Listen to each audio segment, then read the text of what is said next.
contenido. Quiero llevarlos a Primero de Reyes, capítulo 18, dado que estamos estudiando el tema de Elías ahora contra los profetas de Baal. Primero de Reyes, capítulo 18, versículos 20 al 40, tiene el contenido de la historia. Voy a leerlo de una manera ágil y dice así en esta parte. Entonces Acab convocó a todos los israelitas y a los profetas al monte Carmelo. Elías se paró frente a ellos y dijo: ¿hasta cuándo seguirán indecisos, titubeando entre dos opiniones? Si el Señor es Dios, síganlo, pero si Baal es el verdadero Dios, entonces síganlo a él. Sin embargo, la gente se mantenía en absoluto silencio. Entonces Elías les dijo: yo soy el único profeta del Señor que queda, pero Baal tiene 450 profetas. Ahora traigan 2 toros. Los profetas de Baal pueden escoger al toro que quieran, que luego lo corten en pedazos y lo pongan sobre la leña de su altar, pero sin prenderle fuego. Yo prepararé el otro toro y lo pondré sobre la leña del altar y tampoco le prenderé fuego. Después invoquen ustedes el nombre de su Dios y yo invocaré el nombre del Señor, el Dios que responde enviando fuego sobre la madera. Ese es el Dios verdadero. Y toda la gente estuvo de acuerdo. Así que Elías dijo a los profetas de Baal: empiecen ustedes, porque son muchos. Escojan uno de los toros, prepárenlo, invoquen el nombre de su Dios, pero no le prendan fuego a la leña. Entonces ellos prepararon uno de los toros y le pusieron sobre el altar. Después invocaron el nombre de Baal desde la mañana hasta el mediodía, gritando: ¡oh Baal, respóndenos! Pero no hubo respuesta alguna. Entonces se pusieron a bailar, cojeando alrededor del altar que habían hecho. Cerca del mediodía, Elías comenzó a burlarse de ellos. Tendrán que gritar más fuerte, se mofaba. Sin duda que es un Dios. Tal vez está soñando despierto o quizás esté haciendo sus necesidades. Seguramente salió de viaje o se quedó dormido y necesita que alguien lo despierte. Así que ellos gritaron más fuerte y, como acostumbraban a hacer, se cortaron con cuchillos y espadas hasta quedar bañados en sangre.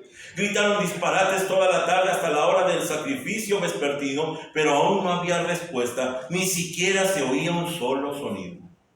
Entonces Elías llamó a la gente: vengan acá. Así que todos se juntaron a su alrededor mientras él reparaba el altar del Señor que estaba derrumbado. Tomó 12 piedras, una para representar a cada tribu de Israel, y usó las piedras para reconstruir el altar en el nombre del Señor. Luego cavó una zanja alrededor del altar con capacidad suficiente para 15 litros de agua, apiló la leña sobre el altar, cortó el toro en pedazos y puso los pedazos sobre la madera. Luego dijo: llenen 4 jarras grandes con agua y echen el agua sobre la ofrenda y la leña. Una vez que lo hicieron, les dijo: háganlo de nuevo. Cuando terminaron, les dijo: háganlo por tercera vez. Así que hicieron lo que les dijo y el agua corría alrededor del altar, tanto que hasta colmó la zanja. A la hora que solía hacerse el sacrificio vespertino, el profeta Elías caminó hacia el altar y oró: oh Señor, Dios de Abraham, de Isaac y de Jacob, demuestra hoy que tú eres Dios de Israel y que yo soy tu siervo. Demuestra que yo he hecho todo esto por orden tuya. Oh Señor, respóndeme para que este pueblo sepa que tú, oh Señor, eres Dios y que tú los has hecho volver a ti. Al instante, el fuego del Señor cayó desde el cielo y consumió el toro, la leña y las piedras y el polvo, hasta lamió toda el agua de la zanja. Cuando la gente vio esto, todos cayeron rostro en tierra y exclamaron: el Señor, Él es Dios. Sí, el Señor es Dios. Entonces Elías ordenó: atrapen a todos los profetas de Baal, no dejen que escape ninguno. Entonces los agarraron a todos y Elías los llevó al valle de Cisón y allí los mató. Cuando nosotros vemos temas de los montes en la Biblia, siempre tienen un símbolo muy especial. Los montes, que son las pendientes de la prueba, de la decisión, son particularmente especiales en la Escritura. Así entonces tenemos la historia del Sinaí, la historia del monte Carmelo, el de la transfiguración y tantos más que nos ubican en que es el lugar en donde Dios se revela. Si consideramos que las pendientes de la vida, las dificultades que nos llevan a tomar decisiones, es donde justamente Dios se revela, coincide con lo que estamos diciendo y se creía en la antigüedad.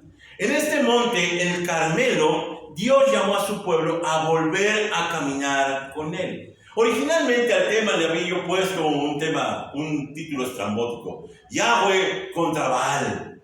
Pero cuando me di cuenta del contenido que tenía la narración, dije, no, es caminar con Dios, caminando con Dios. Y ahorita voy a explicarme por qué. Porque en primer lugar, lo que vemos entonces es que Dios nos llama a regresar al camino. Ahora veamos la convocación, veamos el llamado. El versículo 20 que ya leímos simplemente dice: entonces Acab convocó a todos los israelitas y a los profetas al monte del Carmelo. Todo esto por orden de Elías.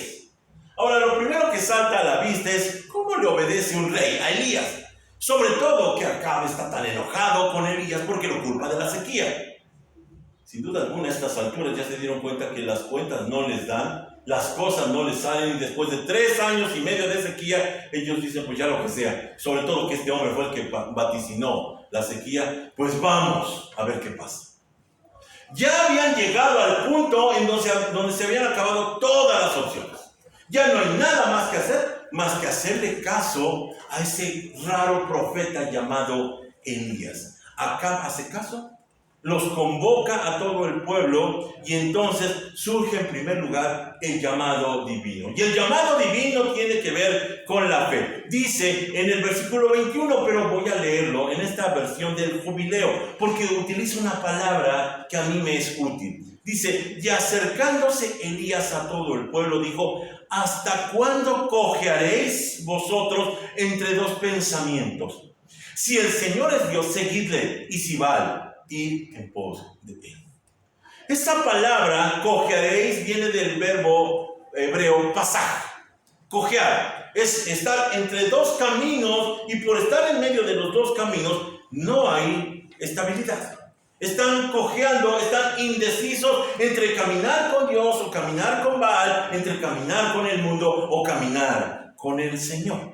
Allí en esta reunión, sin embargo, no estaban los 400 profetas de la diosa Acera. Solamente estaban los 450 profetas de Baal. Y aquí hay un contraste inmediatamente. Nosotros no lo vemos, pero la usanza del traje de los sacerdotes baalicos era muy lujosa. Ellos vestían de blanco, con gorros puntiagudos. Ahora que se están dando las festividades allá en España, lo vemos muy constantemente. Y esto contrasta tremendamente con la frugalidad y simpleza de Elías. Elías va vestido seguramente de negro por el pelo negro del camello.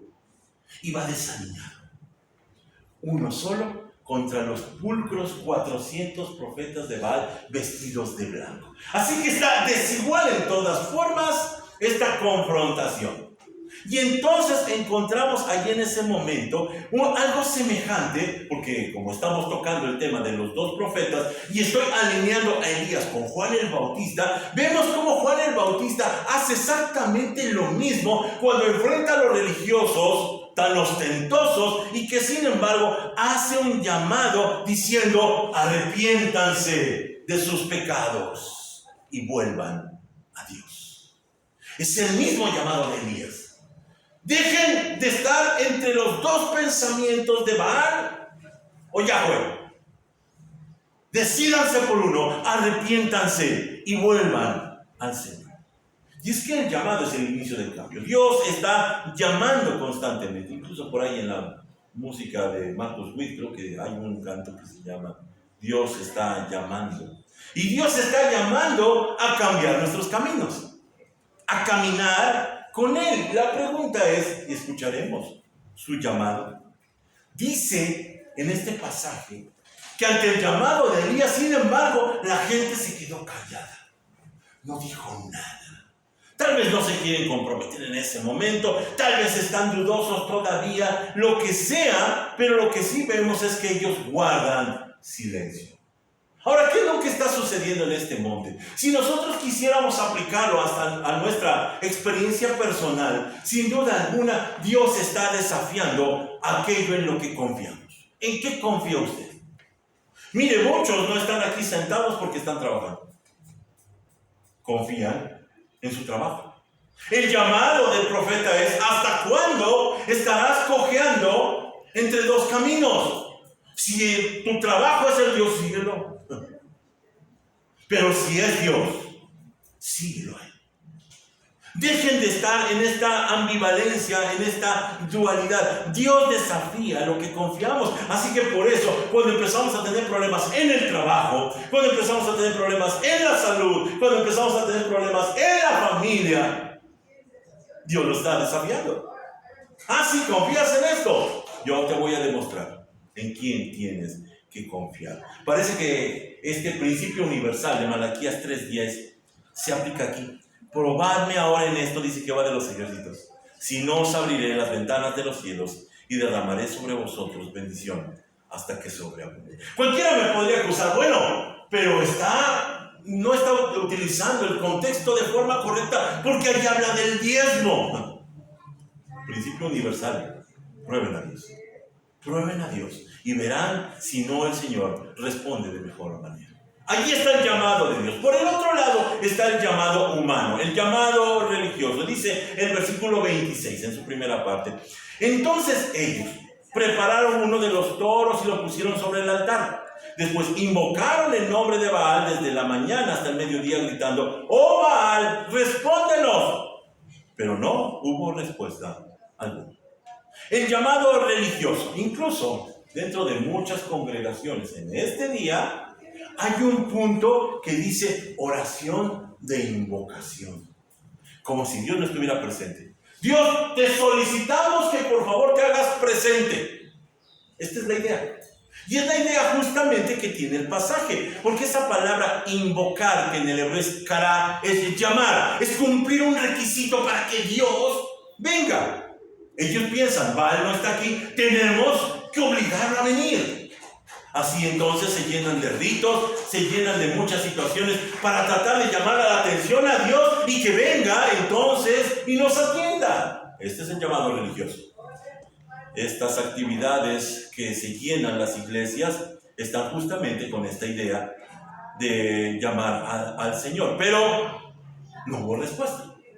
Así que como no hubo respuesta, tienen que recurrir a la segunda parte, que son los ritos. Y dice en el versículo 26, en la segunda parte: entonces se pusieron a bailar cojeando alrededor del altar que habían hecho.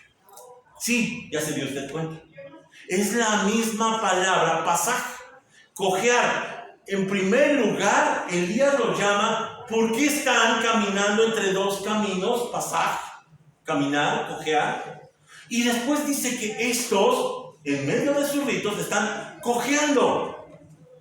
Esta es una narración a propósito que nos habla acerca, sobre todo, de las danzas pantomímicas. ¿Alguien sabe qué son las danzas pantomímicas? Las danzas pantomímicas son aquellas que representan algo o cuentan algo. Así entonces, tal vez por medio de movimientos y sin palabras, ellos revelan alguna situación, señalan alguna enseñanza, lo que usted piense y quiera. Pero aquí lo que es interesante es lo que sucede en muchas iglesias cristianas, en muchas iglesias de estas que son llamadas cristianas y que sin embargo no dice la palabra de Dios nada al respecto. ¿Han visto estos grupos en donde, por ejemplo, utilizan los panderos, las panderistas? Esa es una danza pantomímica. Y entonces, por medio de la danza, ellas están o pretenden representar el mensaje del evangelio. Eso es lo que está pasando en la adoración de Baal. Esas danzas pantomímicas, y aquí en medio del trance, de los gritos y los aullidos cada vez más frenéticos, que normalmente la locura se contagia, los espectadores se unían a la danza. Eso parece justamente lo que sucede en muchas de estas congregaciones llamadas cristianas. Tienen el mismo argumento, tienen la misma estrategia. Y Elías, por supuesto que cuando lo está viendo, se burla y los anima a hacer más. Dice el versículo 27, dice de esta manera: cerca del mediodía, Elías comenzó a burlarse de ellos. Tendrán que gritar más fuerte. Se mofaba. Sin duda que es un Dios. Tal vez esté soñando despierto o quizá esté haciendo sus necesidades. Seguramente salió de viaje o se quedó dormido y necesita que alguien más lo despierte. Así que ellos gritaron más fuerte y, como acostumbraban a hacer, se cortaron con cuchillos y espadas hasta quedar bañados en sangre. Miren lo que llegaron a hacer, que como no tienen respuesta, tienen que apostar por más actividad. Así como las iglesias ahora es la moda. Bueno, necesitamos llenar el lugar, hagamos más actividades. Inventemos lo que sea. Inventemos la actividad de varones, de jóvenes, de niños, de payasos, de lo que sea, de panderos. Inventemos lo que sea con tal de que llenemos este lugar. Así no funciona, sin duda alguna. Y cuando dice que ellos ofrecían su propia sangre, es interesante, en lugar de la sangre del Cordero, que alguien ofrezca su propia sangre, habla de su esfuerzo, de sus obras, de sus ideas. Y entonces, sin embargo, no hay respuesta. Dice por último el versículo 29, y ya están desesperados, gritaron disparates toda la tarde hasta la hora del sacrificio vespertino, pero aún no había respuesta. Ni siquiera se oía un solo sonido.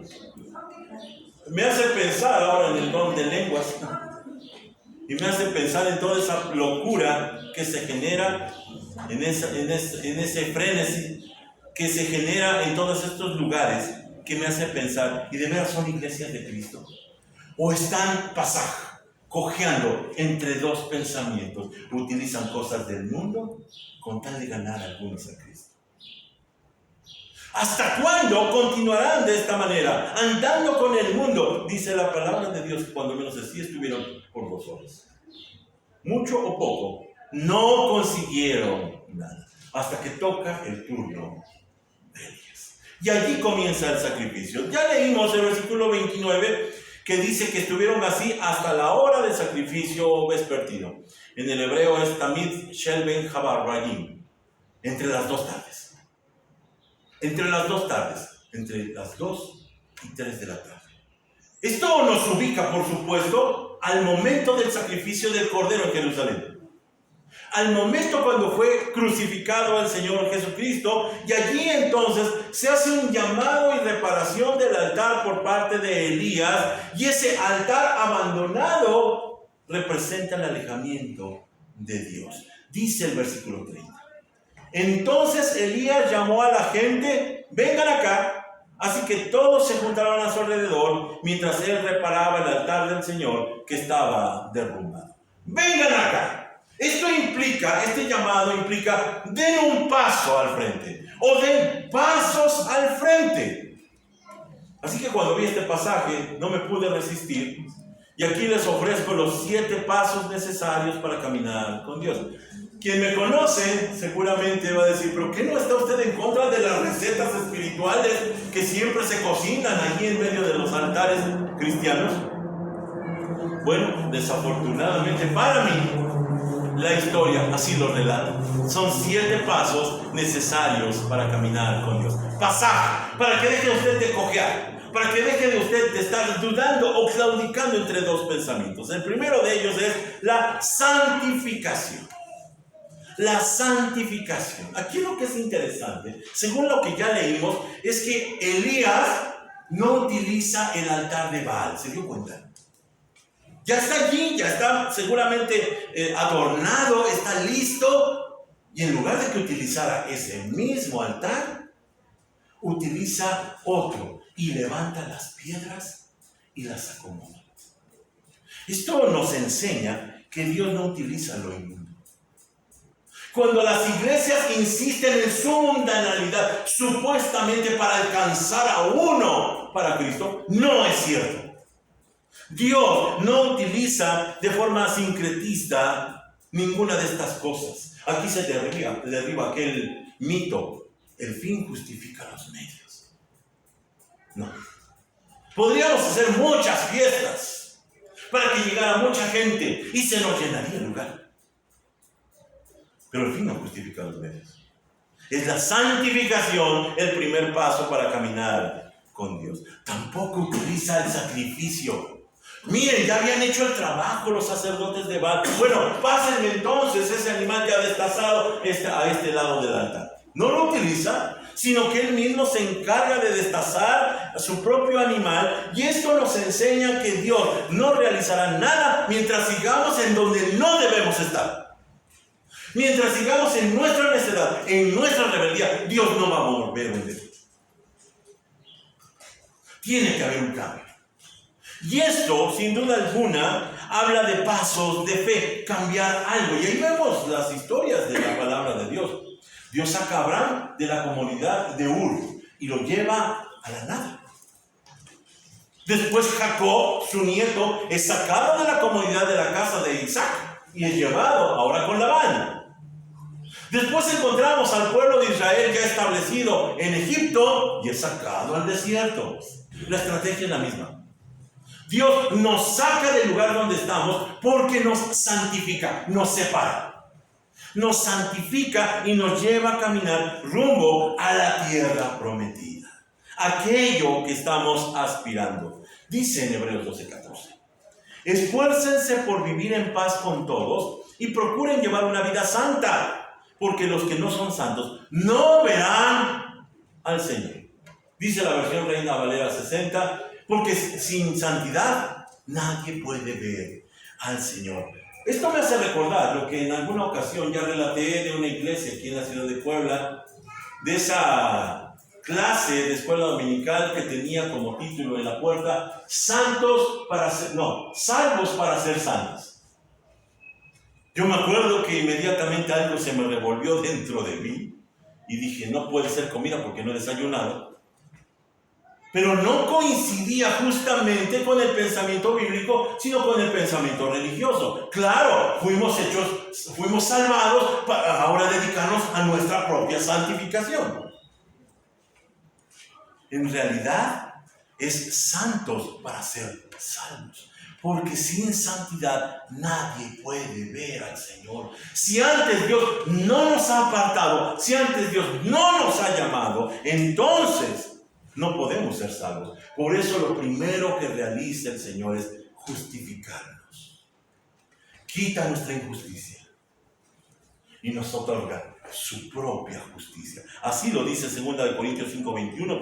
Pues Dios hizo que Cristo, quien nunca pecó, fuera la ofrenda por nuestro pecado, para que nosotros pudiéramos estar en una relación correcta con Dios por medio de Cristo.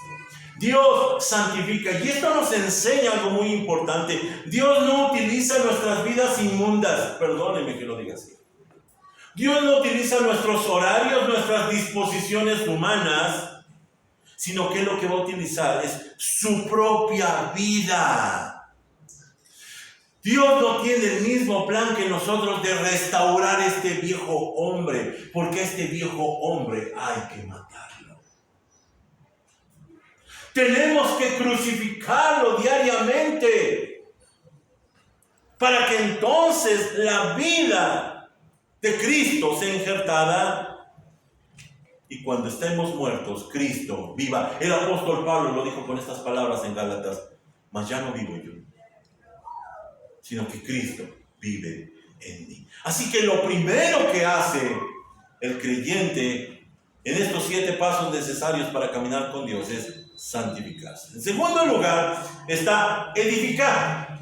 Y por supuesto estamos hablando de edificar el altar, así como lo dice el versículo 31. Elías tomó 12 piedras, una para representar a cada tribu de Israel. Ahora recordemos, esto es una lección de historia. En ese momento, en corto, Elías toma 12 piedras y indica el inicio de la tragedia de por qué Israel está en sequía, y no solamente en sequía, está en idolatría, es porque se separó del pueblo del sur.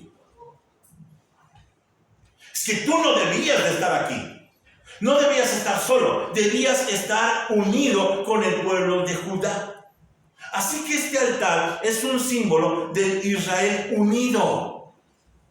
No se trata de que usted y yo en forma particular seamos salvados, o que Judá por un lado y Samaria por el otro. Tenían que estar unidos. Y entonces estamos viendo lo que está haciendo Elías. Elías está ordenando lo desordenado. Allí estaban las piedras, había que juntarlas. Este es el plan de Dios.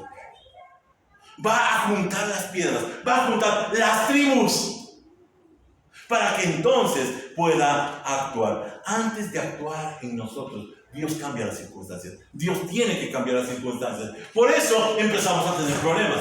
Problemas en todos los lugares. Problemas en el trabajo, problemas en la casa, problemas, crisis en todas formas. porque sin duda alguna Dios está cambiando las circunstancias. Ahora, ¿cómo podemos entender la edificación? La edificación en el nuevo pacto, según lo dice Pedro, primera de Pedro 2:5. Vean esto. Dice él, y ustedes son las piedras vivas con las cuales Dios edifica su templo espiritual. Además son sacerdotes santos. Por la mediación de Jesucristo, ustedes ofrecen sacrificios espirituales que agradan a Dios. Dos cosas interesantes de este pasaje que tienen que ver con nuestro tema. En primer lugar, dice que ese altar está edificado con piedras vivas. ¿Quiénes? Nosotros, la iglesia. Somos piedras vivas, pero que en ese altar edificado de piedras vivas se ofrecen sacrificios espirituales. Aquí aprendemos lo siguiente: sin altar no hay adoración. Sin altar no hay adoración, es decir, sin iglesia no hay adoración. Aquí se derriba otro mito. ¿Todos los caminos conducen a Dios?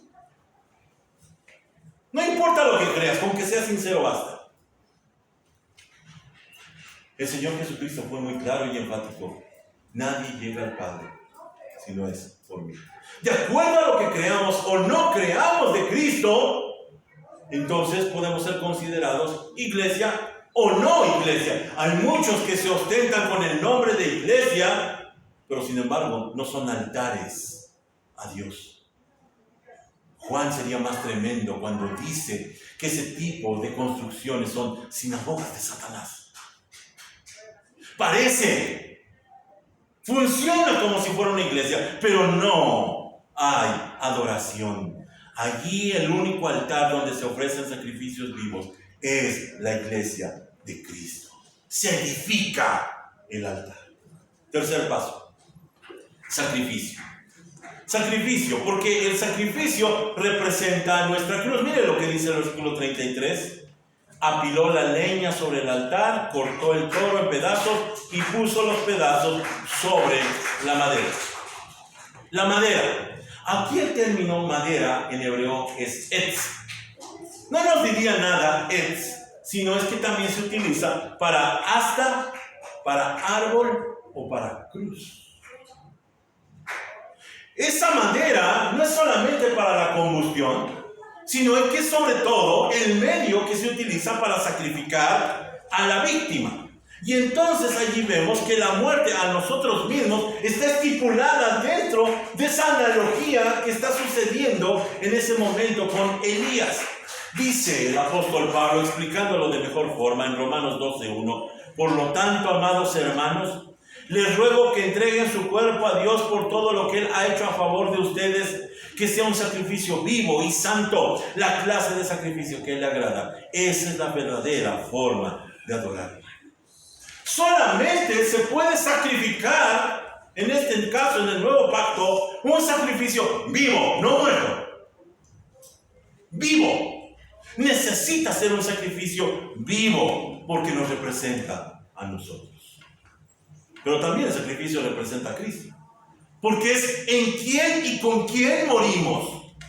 Somos sacrificados juntamente con Él, dice el apóstol Pablo.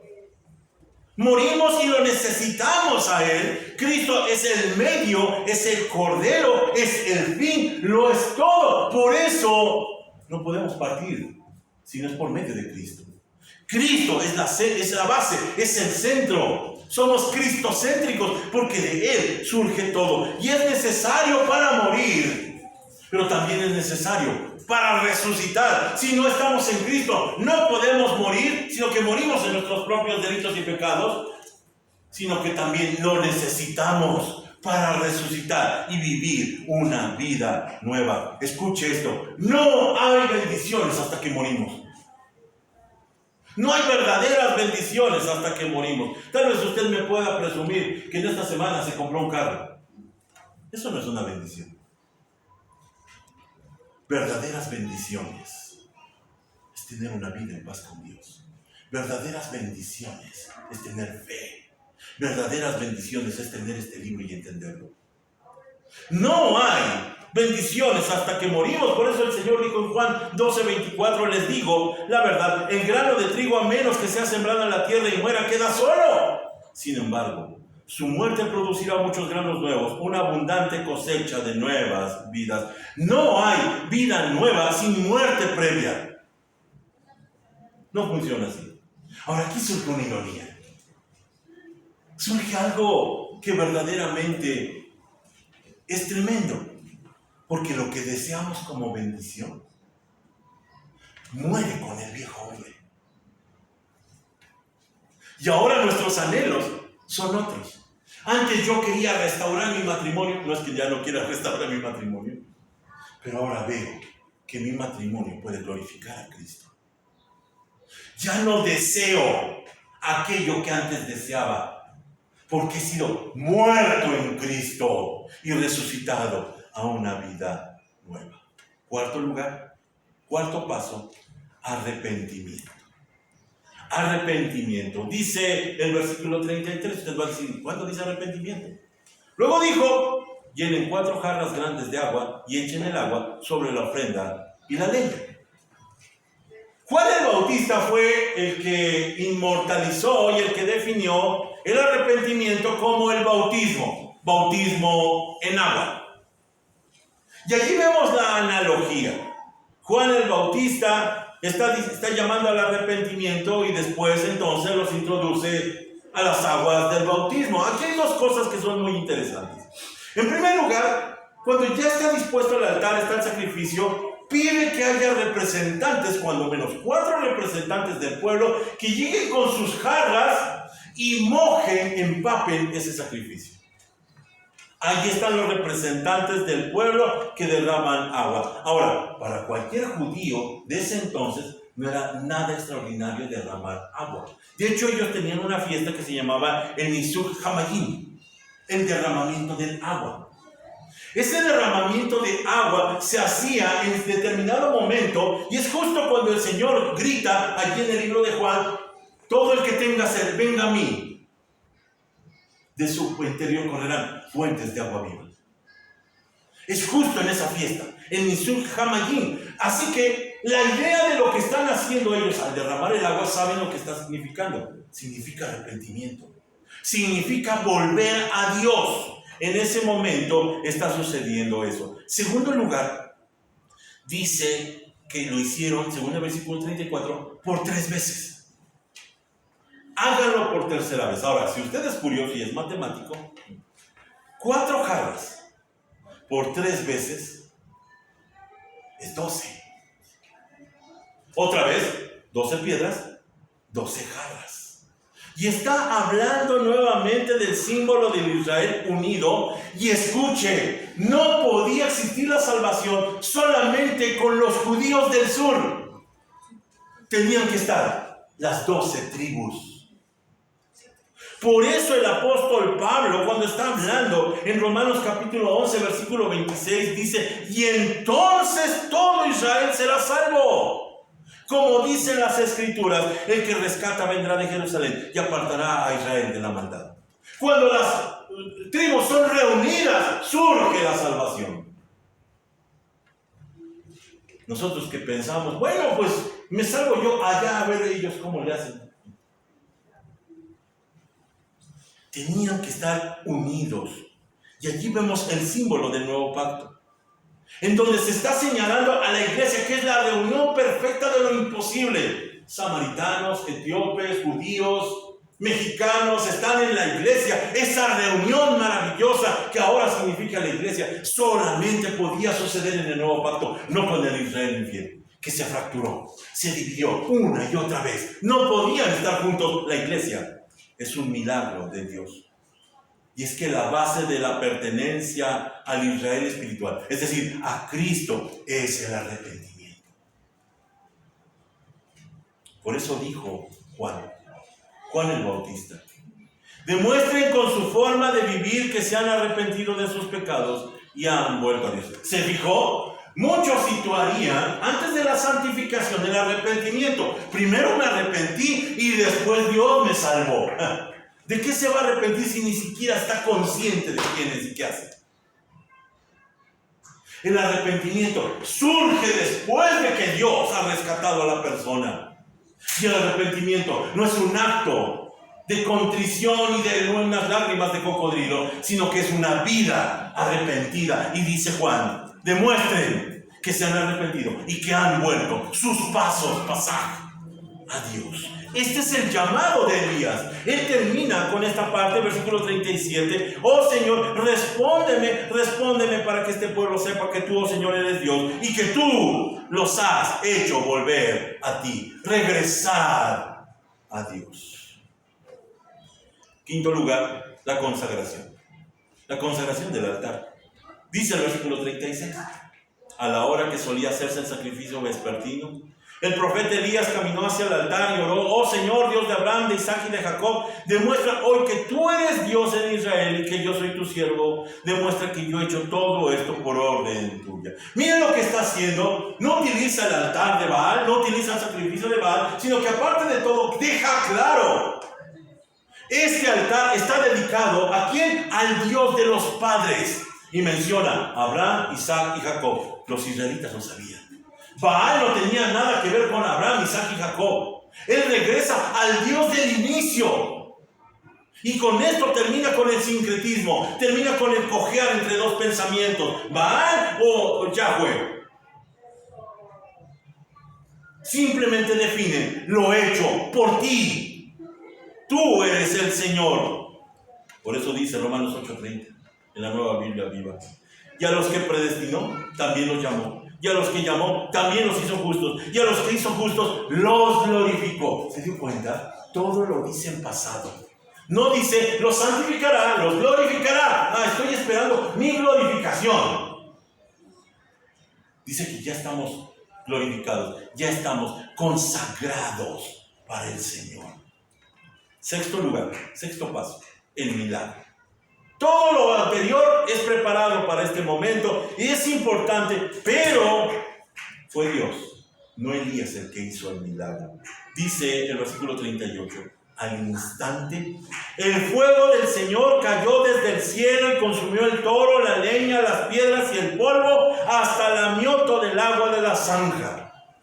Mire, esto es tan tremendo. Volvió a suceder mucho tiempo antes en la inauguración del tabernáculo. Allí están en medio del desierto, han levantado el tabernáculo y dice Levítico capítulo 9, un fuego ardiente salió de la presencia del Señor y consumió la ofrenda quemada y la grasa que estaba sobre el altar. Cuando los israelitas lo vieron, gritaron de alegría y se postraron rostro en tierra. Cayó fuego del cielo. Y entonces estamos entendiendo lo que está pasando. El pueblo de Israel estaba tan alejado de Dios que tuvo que reiniciarse nuevamente el culto. Y comienza como debe comenzar, con fuego venido de parte del Señor. Lo mismo que sucedió en la inauguración del templo de Jerusalén. El templo de Salomón, cuando dice en 1 de Crónicas, allí David edificó un altar al Señor y sacrificó ofrendas quemadas y ofrendas de paz. Cuando David oró, el Señor le contestó, enviando fuego desde el cielo para quemar la ofrenda del altar. Así que todo esto está haciendo que vuelvan los ojos a Dios. Israel regresa a Dios. Y ahí está el término que ha estado oculto sin que lo observemos. Shuv. La palabra hebrea shuv, que es volver. En el Nuevo Testamento se utilizó otra palabra similar, metanoia, que es cambio de mente, volver a Dios, regresar los pasos hacia el lado contrario. Volvieron a Dios y dice el versículo 39, cuando la gente vio esto, todos cayeron rostro en tierra y exclamaron, el Señor, Él es Dios. Sí, el Señor es Dios. Séptimo paso. Porque podríamos decir, la historia estuvo bonita. Me edificó mucho. Pero terminamos con la determinación. Versículo 40. Entonces Elías ordenó, atrapen a todos los profetas de Baal, no dejen que escape ninguno. Entonces los agarraron a todos y Elías los llevó al valle de Sison y allí los mató. Mira, nuestros castos oídos occidentales, esto que suena escandaloso solamente tiene un significado, representa el repudio a nuestra vida pasada. Todo lo que hacíamos, todo lo que nos dedicábamos, toda adoración a Baal o esta adoración cojeante entre dos pensamientos implicaba que al matar a los sacerdotes ya no hay retorno. ¿Quiere usted cambiar de vida? Termine con determinación. Corte con lo anterior. Déjeme concluir entonces y déjeme aplicarlo sencillamente. Se encuentra en una pendiente. Estas encrucijadas de la vida que nos llevan a tomar decisiones, que tenemos dudas y que estamos cojeando. De pronto somos muy fieles a Dios, de pronto ya no.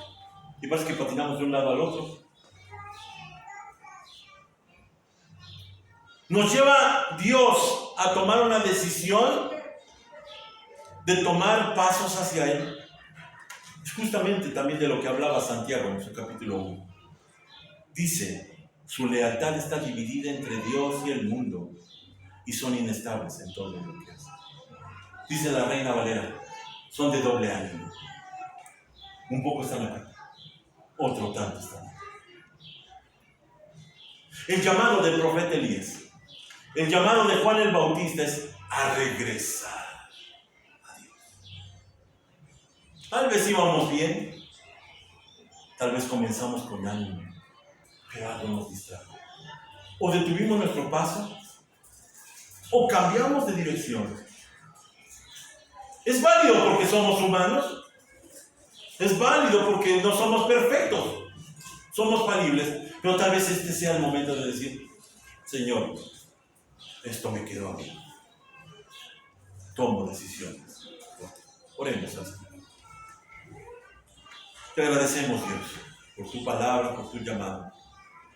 Te pedimos que tu misericordia nos permita, Señor, observar tu llamado para poder, Señor, darte una respuesta. Que no sea nuestro silencio, sino que sea nuestra firme determinación, Señor, la que pueda honrarte en esta tarde. Gracias te damos, Señor, porque este mensaje es para nosotros, que hemos desatendido, que hemos cambiado por la queja, por la crítica, por la amargura, porque hemos dejado de observarte a ti cada día y vivimos angustiados y en medio de tantos problemas. Permite, Señor, que volvamos a ti, paso por paso, para poder honrarte. Te pedimos, Señor, que esta palabra tuya la siembres muy profundamente en nuestro corazón. Y que llegue, Señor, a quien tiene que escucharla, para que hables a sus corazones y cambies sus vidas. Te agradecemos por tu llamado, Cristo Jesús. Amén.